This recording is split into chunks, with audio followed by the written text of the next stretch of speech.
Good evening बच्चे। आइए आज एजुकेशन पॉइंट में कुछ आप लोगों को खुशखबरी लेकर के आया हूँ 2024 का। क्लास 10th के वैसे बच्चे जिनको सही तरीक़ा से जैसे क्लास में घर पे पढ़ाई नहीं हो पाता है ऑफलाइन में, उन बच्चों के लिए जैसे फ्री सेवा है एजुकेशन पॉइंट पे। जैसे आपको लगभग सारे सब्जेक्ट को जैसे 2024 का नया सेशन आज से स्टार्ट हुआ है। इस नए सेशन में आप लोगों को साइंस, मैथ, एसएसटी, लैंग्वेज यानी टोटल जितने भी सारे सब्जेक्ट हैं क्लास 10th का आप लोगों को बताया जाएगा। आप कोई भी वीडियो को देखें, पूरा समझें और साथ में जहाँ पे कोई परेशानी होता है, जिस वीडियो में परेशानी होता है उसी वीडियो में जैसे आप कमेंट सेक्शन में ज़रूर कमेंट करें। तो आज मैं आप लोगों के सामने केमिस्ट्री का पहला चैप्टर जिसे हम लोग रासायनिक अभिक्रिया कहते हैं उसे जैसे आपके सामने पेश किया जा रहा है। तो चलिए आप लोगों को रासायनिक अभिक्रिया और समीकरण के बारे में बताते हैं। ये है आपका टॉपिक रासायनिक अभिक्रिया और समीकरण।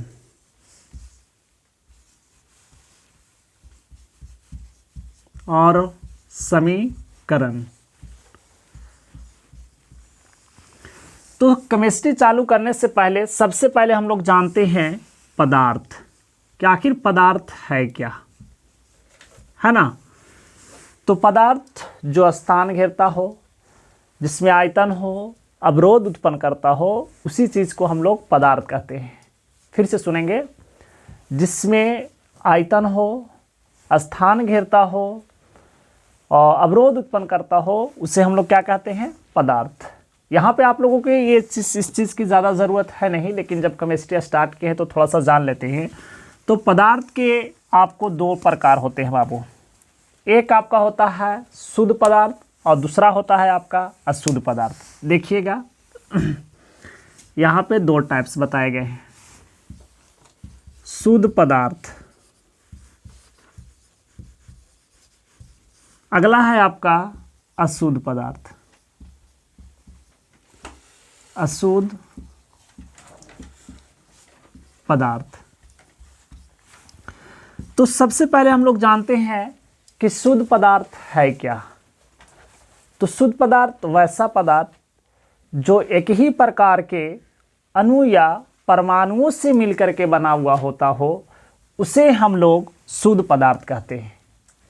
फिर से सुनेंगे बच्चे और नोट्स ज़रूर करेंगे, अन्यथा नहीं कीजिएगा तो दिक्कत आप लोगों को होगा। तो चलिए, शुद्ध पदार्थ वैसा पदार्थ जो एक ही प्रकार के परमाणु या फिर अणु से मिलकर के बना हो, उस पदार्थ को हम लोग शुद्ध पदार्थ कहते हैं। दूसरा यहाँ पे इसका चाहे तो आप एग्जाम्पल में भी आप डाल सकते हैं, जैसे तत्व हो गया, यौगिक हो गया, इन सारे चीज़ों को।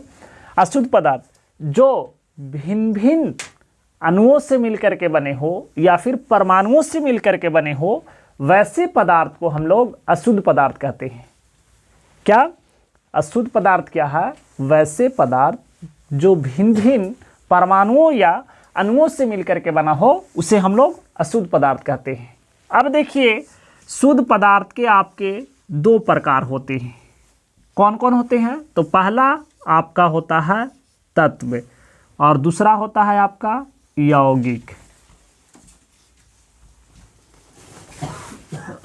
अगला देखिएगा, अशुद्ध पदार्थ का एक ही प्रकार होता है जिसको हम लोग बोलते हैं बाबू मिश्रण।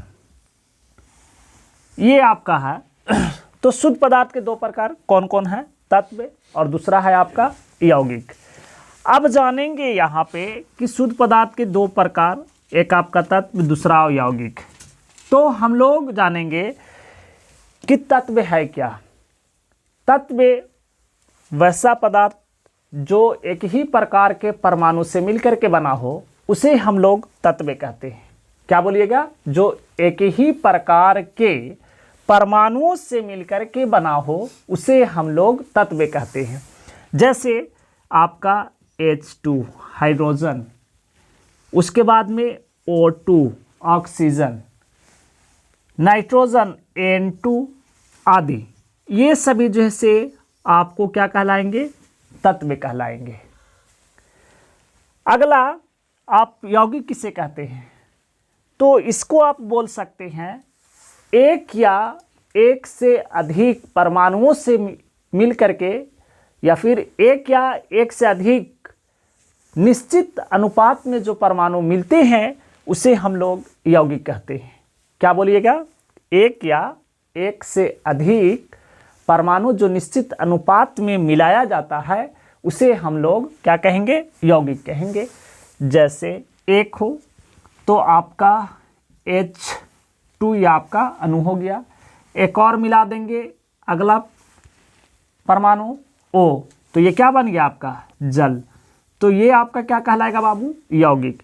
ये आपका तत्व का एग्जाम्पल है और ये आपका किसका एग्जाम्पल है, और यौगिक का एग्जाम्पल है।